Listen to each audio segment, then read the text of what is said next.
ஒரு அழகான திருவிழா நாள். வீட்டின் முன் அழகான கோலமிட்டு இருந்தனர். எங்கும் பூமாலை வாசம். எல்லோருக்கும் சந்தோஷம். அந்த வீட்டில் 2 குட்டீஸ் இருந்தார்கள், மீனா மற்றும் கார்த்திக். அம்மா புதிய பாவாடை கொடுத்ததும் மீனா முகம் சுளிச்சு, எனக்கு இது வேணாம் என்று தரையில் உட்கார்ந்து அடம்பிடிக்க ஆரம்பிச்சா. அதுக்குள்ளே கார்த்திக் மிட்டாய் இருந்த மேசையை பார்த்ததும், எனக்கு ஜிலேபி மட்டும் தான் வேணும் என்று அழ ஆரம்பிச்சான். வீட்டுக்கு உறவினர்கள் வந்ததும் மீனா பயந்து அம்மாவை கட்டிப்பிடிச்சு மறைந்துகிட்டா.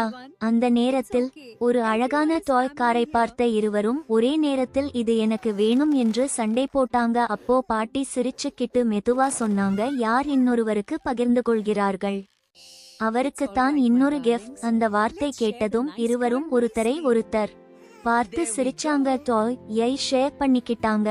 முடிவில் எல்லாரும் சேர்ந்து சாப்பிட்டு சிரித்து சந்தோஷமாக விழா கொண்டாடினாங்க. கருத்து அடம்பிடிப்பது சரி, ஆனா பகிர்ந்து கொண்டால் தான் உண்மையான சந்தோஷம்.